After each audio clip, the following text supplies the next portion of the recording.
So today is, we're going to be talking about shame and unworthiness, the neurobiology of shame and unworthiness, shame, guilt, and unworthiness, or another reason why people fail at success. So, I'm kind of linking it together, calling it guilt, shame, and unworthiness. And basically it boils down to guilt is I made a mistake, fine. But shame is when you begin to think that you are a mistake. And if you have enough internalized shame, you stop feeling worthy.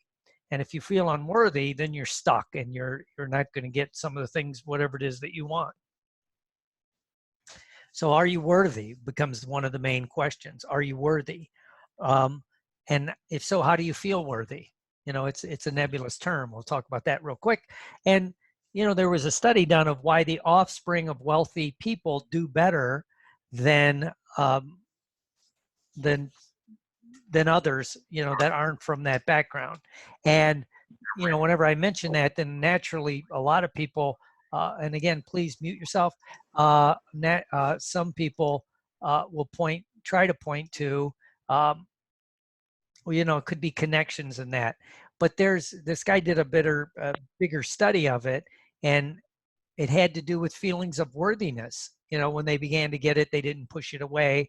And it has to do with what you saw, what you saw when you were growing up, so to speak, right? And some of us we develop false humility. Somehow thinking you feel unworthy is humility, right? But can you accept a gift easily, or do you reject it? We just had Valentine's Day and people talk about that. But so if you got a gift, do you just say thank you and accept it? Or do you say, oh, you shouldn't have done that, and really mean it, try to get them to take it back, things like that. Another one is, can you accept a compliment, right? And do you downplay your accomplishments?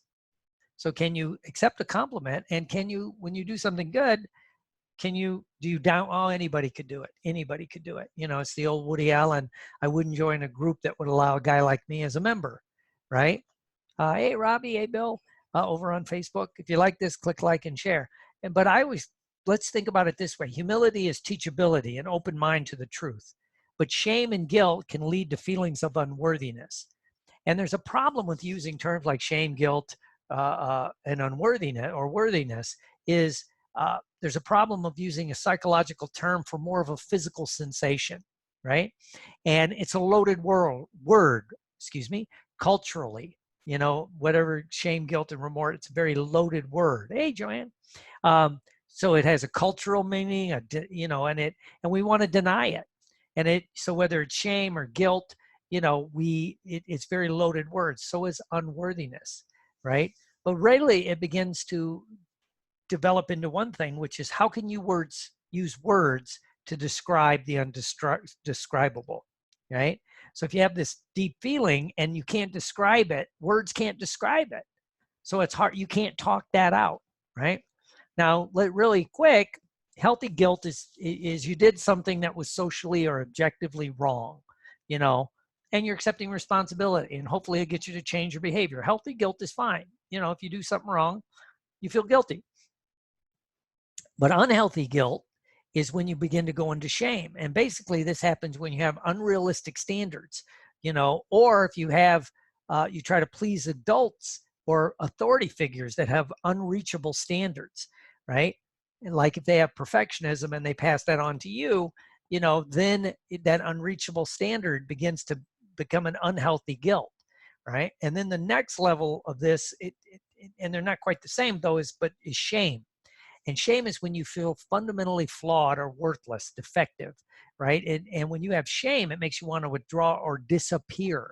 And I'll tell you why in a moment, but again, you don't know what you don't know, right? And so what people don't realize about shame, one of the reasons it's so powerful is it's in your neurobiology to keep you alive, right? Because we are social creatures, and our societies, our tribes, groups, whatever we want to call it, but our group, we want to stay in the group to stay alive, because for most of history, if you got thrown out of the tribe, the group, the family, whatever it was a death sentence, right? And one of the things that developed in our beings is the idea that, you know, you became self-regulating through this. And so what would groups would do would use shame to keep you in line. You should be ashamed, you shouldn't do that, right? And so it kept the group coherent. So it's inbred in you when you get that feeling, so you want to withdraw. And usually that's what happens, because you don't want to call attention to yourself when you're feeling that, because, you know, that's why when people feel shame, they have a certain physiology, right? And so it's in your DNA, right? And that's what it is. But it can cause you, when you internalize it and you begin to just make it where you just feel it all the time, you can never accomplish what you really want. And so some of the issues that happen is you have, I call it the empty heart syndrome. And you'll never achieve at high levels because you don't feel worthy. Or if you get to the high level, you know, you can't enjoy it at all, and you begin to do self-sabotage, right? And that could be alcohol, drugs, eating, sex, toxic relationships, any other kind of self-sabotage. You know, I was just working with somebody that would, they would self-sabotage by always being late, you know, especially for an audition. You know, it was an actor. And, you know, that, you know, and then if they got the part, you know, they would, first thing they would do is, well, anybody can do the part, da, da, da, da, da. So, you know, there's some things we want to talk about. So the neurobiology, you know, it's similar to life threats. The neurobiology of shame is life threats, because you're feeling threatened because you're getting thrown out of your family or your group or whatever this group is you feel close to, right? And when you really feel shame, here's the power of it, you begin to lose your ability to have voluntary behaviors. You become, if it goes so bad, you totally shut down, and you feel it below your diaphragm. You feel it really low in your gut, right? And, you know, that's why when you feel it, you might get the, you might want to throw up, or you might get the runs and all this, because it really tears your guts up when you feel it. And it can be real or vividly imagined, right? And we've internalized this stuff so it keeps us in line, which in one way could be good, right? Hey, Billy, how's Vegas? I wish I was there. My wife, there was an issue, so not this year. Real or vividly imagined is the same thing, right? So there's no defense when it starts in motion, right? Psychologically, right? And you withdraw because of shame, you know, and it's debilitating. And, you know, if it happens in childhood or after a trauma, then it's easily internalized. There are two times you have no defenses against internalizing these feelings. Number one is children, because you haven't developed the, you know, young children are about the age of somewhere between 7 and 9. You'll internalize things that maybe you shouldn't internalize. Hey, Martha, at least we're not staying up all night on the movie anymore. That was an inside joke. But children has no defense against it. So they can internalize shame, and then they begin to feel unworthy. And when you're in trauma, you have no defense for it. That's why when you're traumatized, that's what post-traumatic stress disorder is. And it'll lead to, I've been around veterans and worked with veterans that have it, and it's survivor's guilt. It's shame. I made it, they didn't. That's one aspect of it, you know, and it cues of hiding and retreating. And again, it feels, and what we're talking about today, it begins to make you feel unworthy, right? Again, if you like this over on Facebook over there, click like and share. If you're watching this here, it's probably on YouTube, click like and share. And it's a felt sense is the current term for it. Words can't describe it, you know, and you might use words like unworthy, unlovable, incompetent, not of value. And when you have these feelings internalized, it's really a reflection of the relationships that happened in your developmental years, you know, 4 through about 9 or 10, especially, you know. And with us, it's messages that maybe you heard growing up, maybe we'd say parents, but could be any authority figure, you know, relatives, parents, teachers, coaches, you know, and we'll internalize this. And again, we may mislearn what they're intending, right? You know, you should be ashamed of yourself. You ate the last bit of food, right? And so then you begin to internalize. I've worked with someone like that, that they ended up being bulimic and anorexic because they couldn't eat food, because they had this, if they finished anything in the refrigerator, uh, they were they were shamed about it, right? So, and it when you develop it in early childhood or early adulthood or during emotional trauma, it's compounded and it draws on that experience. It's a process. It's not insight specific, right? And it's a process. And once it's when it's in your core, and again, especially since words can't describe it, there's, even in the psychological and psychiatric community, it's immune to talk therapy, because if you can't use words to describe it, and then if your therapist or someone's trying to help you, if they can't get you to feel it and then describe other ways, insight will not fix it, right? And so you see a very specific body posture in this. It's what you see in trauma. People withdraw, people pull in. Hey, everybody, click like and share. And someone in a posture of shame will stay there until they change the body posture. My dear friend Tony Robbins used to talk about throw your shoulders back, lift your head up, and it opens the heart up. Because one of the things that happens, we talk about an empty heart or a closed heart, is when you're feeling shame and guilt, you pull in and you're actually protecting your heart. If you're into this, your heart chakra. And if not, you're trying to protect that solar plexus heart area. And so you'll withdraw. And again, because you don't want to get thrown out of the group. And we see it in some cultures where people get, stoned as in a group, or, shunned as a group, and then whatever it is, right? And so you have to change the body posture. And basically what begins to happen, shame is a belief-making system. So you develop your beliefs based on self-blame, right? And we develop this, it's chronic trauma, and it can lead to, when it's in its extreme, it's self-loathing, and it's the relationship you have with your inner self. And we're not taught how to nurture this. We're not taught any of this. We have to work at it, right? And it's a survival thing, because it's about, survival, being separated. And what we have to begin to do is make a very clear distinction between who you are right now, right? And whatever those events or situations and processes that happen that made you do things, or you develop this feeling that you feel unworthy and you feel shame, right? If you can do that, then you can re-script the event. If not, you can never get in touch with it. It will never change, right? And this is very important. It's not just bad things, the presence of bad things, abuse, trauma, overt bad things, right? So it's not just the presence of the bad, it can also be the absence of the good. If you weren't loved, if you weren't nurtured, it gets to the same space. And this is what's so bad.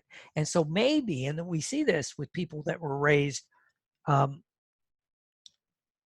use my generation, our parents were raised, came of age during the Depression. And so they had a certain way to try to motivate you, right? And so it led to a feeling of internalized shame for a lot of people, right? What your grandparents did to stay alive during the Depression, what everybody survived or, contributed it to make it through World War II.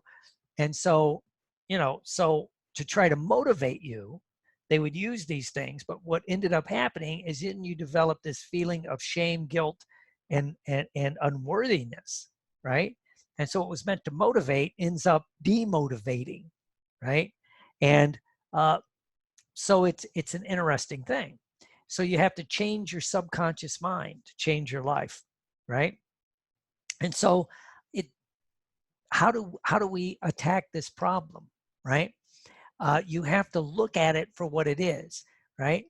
And it's the deep feeling that you get when you feel, and one of the ways to track it is if you get something really good, you win an award, someone just thinks the world of you, and you get a some accolades, what's your first response, right? Do you feel bad? Do you want to like look around like, and in our term, a term I love that people kind of use is, they're always waiting for the shoe to drop. Good things are happening, but it's around the corner, right? And again, it's built into our culture, and it's maybe to try to keep us safe and secure, whatever it happens to be. But, it's being internalized. So we push away the very things that we want, right? So you have to change your mind to change your life, right? And that's basically what it is. So when you look at shame and unworthiness, again, it's not just bad things that happen that make you that do this. It's the absence of the good. Were you nurtured? Were you encouraged? Were you loved? Were you loved just for being you, or did you always think you had to deserve your love? You see this a lot with adult children of alcoholics, or people grow up in dysfunctional relationship. It's you constantly have to earn it. Could you be loved just for being you? Unconditional love just for being you. Now, if not, well, that's going to lead to different things. You're constantly trying to prove, right? And again, shame is an experience that's meant to motivate and change you in some way that allows you to reconnect with others. But then what really begins to happen is it pushes everything away that you say that you want. And so, the power of groups is, and coaching is, it lets you feel connected, right? Because we want to be connected. This is one of the drivers in our culture, shared experiences. We want to feel needed, right? And so shame, it's the labeling that gets people caught up into things, like things that push things away. I did something bad, therefore I am bad, right? There's a difference. Then I did something bad, I'm going to change my behavior, right? So if you say I did something bad and you begin to internalize it and then say, well, that's because I'm a bad person, then it changes. This is one of the reasons a lot of people, unless they've been exposed to it in the right way, they have a problem with like the 12-step program, like Alcoholics Anonymous, right? And because they'll say it's about feeling, powerless or whatever. But what they don't get to is one of the drivers in the 12-step program is that you're not a bad person, trying to get good. You had a sickness that you're trying to get better. Big difference. And again, if you have alcoholic behavior, there's a lot of shameful behavior that you do. And one of the things you have to look at is maybe you did things to survive a traumatic situation that you feel shame that, why did I do that? Whatever it was, why did I do that? But now you're looking at it through your eyes right now. It's like the armchair quarterback, what they would do in a football game. You're not in full speed. And one of my pet peeves are people that will judge what people do in combat, and they've never even been in the military, right? And so, but what people do to survive, you may do things that you weren't proud of. You may do this. And if you can't talk it out, if you can't just accept it and say, I did that in order to survive, I worked with someone that had internalized it, and they were victims of abuse growing up as not little kids. I had a couple, and they were around 13 to 15 when it really kicked in.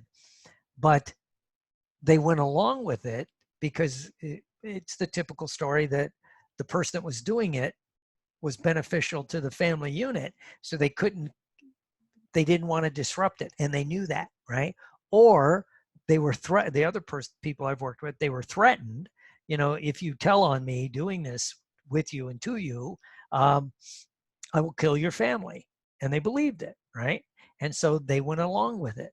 And so then they felt guilty because now they're looking at it, 30 years later going, why didn't I do X, Y, or Z? And then they start thinking, I'm bad because I let that happen. But how could you stop it? If you were a child, if you were if you were in a horrible situation that you had to do things in order to survive. And again, it could be just the illusion of survival, right? So you need to work through that. So that's you know, and this is why coaching can help. Working with a mentor or coach helps, right? Because you can't think your way out of a feeling problem. This is where insight therapy falls apart, right? You can't think your way out of it, right? You must be guided out, right? And, there's more and more coming out about the neurobiology of how this stuff works, right? And so I just wanted to do a quick one. I'm going to be doing more on this soon. But I am going to offer a special, like 4 sessions, basically focusing on removing shame, guilt, and and with the idea of developing the feeling of being worthy, right? And for those that wonder, I usually do 4 sessions. It's usually like 1995 unless you're in my group. But if people want to do it, I'll do a special price, like $895 for the 4 sessions. If you qualify, have to, we do have to have a quick communication to make sure that I can help you and that you really want the help. And what's this for specifically? This is really good to help remove these feelings of unworthiness. So if you're blocked in things like your physical development, like losing weight, getting in shape, doing that, if you can't get good long-term relationships, if you push away prosperity and all that, this is the kind of stuff that that this was really geared to help. So I just wanted to do a quick, stay on Facebook for a moment. I just wanted to do a quick one. But again, if you want, get in touch with me just leave me a message and I'll get back to you. Reach out. It's 941-408-8551 or email me, drwillhorton@gmail.com, and I'll get back to you and we'll see you soon. So have a great day.